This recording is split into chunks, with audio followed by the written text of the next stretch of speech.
sama kekerasan terhadap perempuan gimana? Kalau kita lihat waktu 98, keroyokannya kan sama, anak-anak muda juga sama toh. Itu sekarang militarism. Remember when you watch the video yang dari 98 kan mirip toh. Ada nggak perempuan tadi? Nggak ada. Ada kan? You put all those together. Kalau saya pikir kalau itu yang di mobilisasi terus begitu, mudah sekali kekerasan terhadap perempuan mudah terjadi.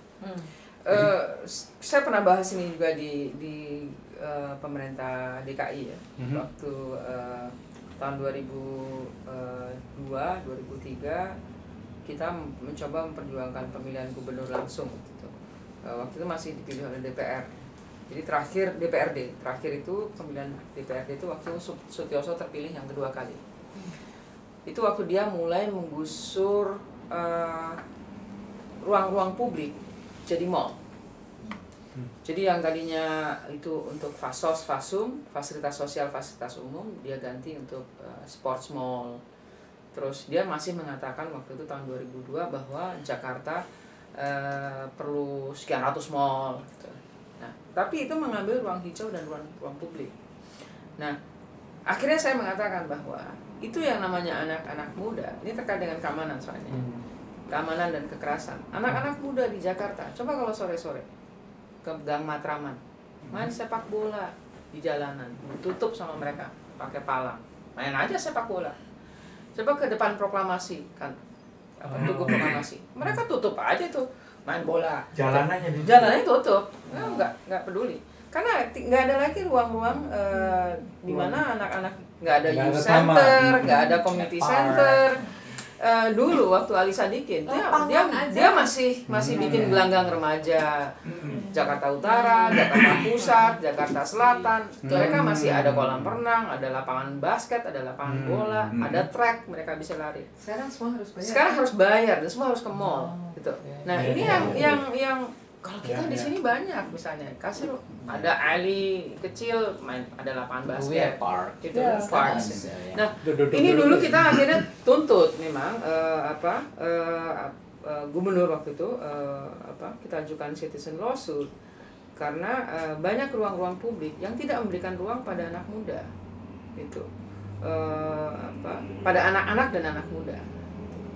Jadi kita juga pernah bicarakan ini jangan-jangan ya 10-20 tahun lagi itu anak-anak muda ini entah kemana gitu, entah tadi yang kebawa kelompok ini, yang kebawa kelompok itu.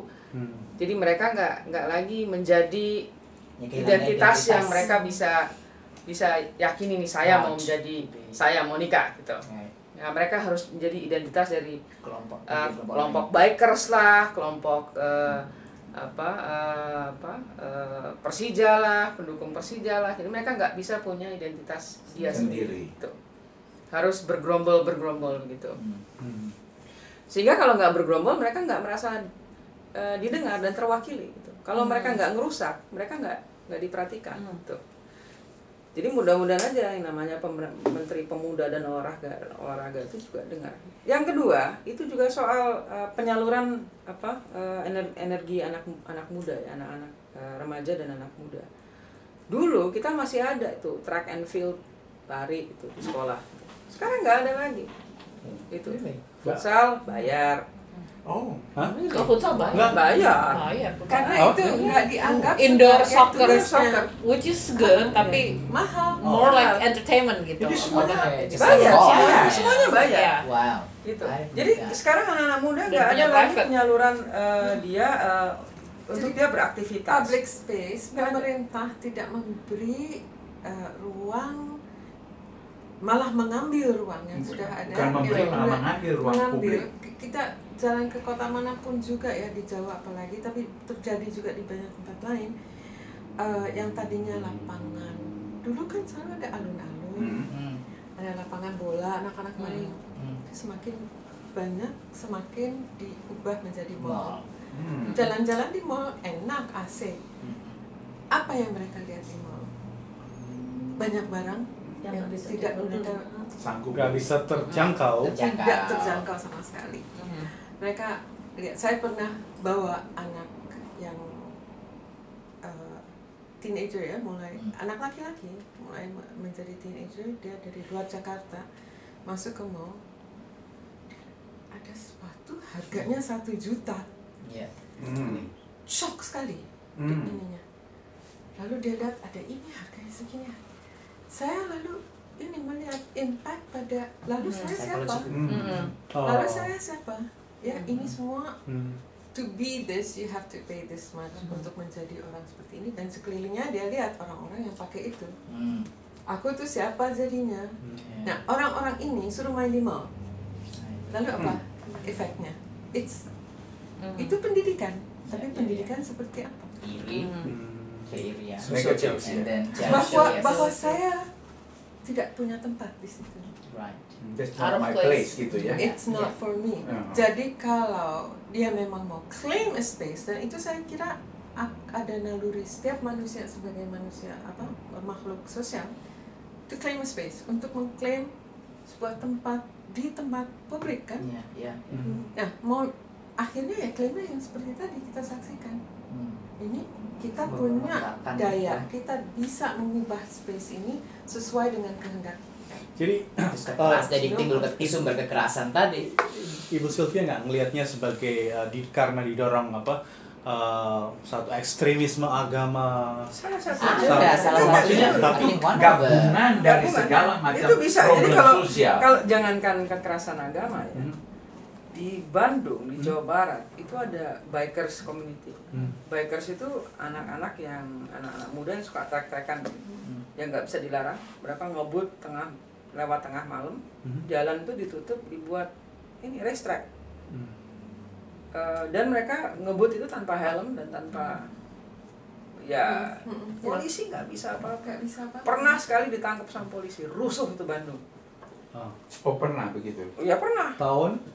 Kira-kira 3 tahun yang lalu, rusuh tuh Bandung. Tapi nggak usah begitu. Kita lihat di Oakland, begitu juga kan? Sama. Dengan drivers yang malam-malam, they claim the street. Mereka terus racing yang apa istilahnya di sini? Drag race. No. I don't know, Ada yang di jalanan. Mereka lakukan di pakai jalanan. mobil terus. Polisi juga tidak bisa melakukan apa-apa. Kita tidak bisa salah melihat peran polisi. Ya, polisi tidak bisa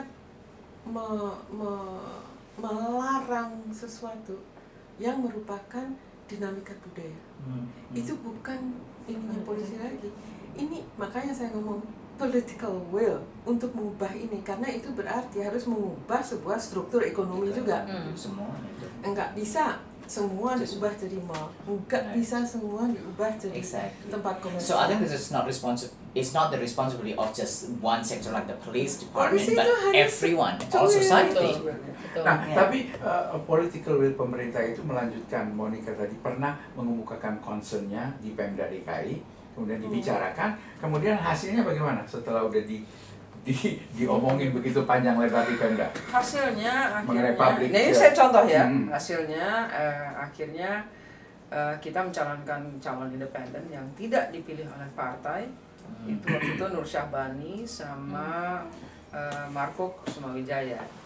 Marco yang urban planner, pokoknya keren dan oke lah, platform kota Jakartanya juga bagus. Tapi pada waktu itu dipilih oleh tidak dipilih langsung, jadi dipilih oleh DPRD. Oh, itu masih belum. Masih belum. Jadi itu awal cikal bakalnya pemilihan gubernur langsung. Memang kita ada 2, kita mau kasih platform yang bagus tentang kota Jakarta, tapi juga kita mau kasih mau dobrak sistem political system. Bahwa gubernur dipilih langsung. Nggak tahu itu lebih baik atau lebih buruk ya, itu. Tapi pokoknya mencoba sehingga ongkos politiknya lebih mahal gitu. Nah, tapi seorang Marco dan Nur Syahbani itu tidak dipilih oleh partai sebagai calonnya karena ya nggak ada uangnya.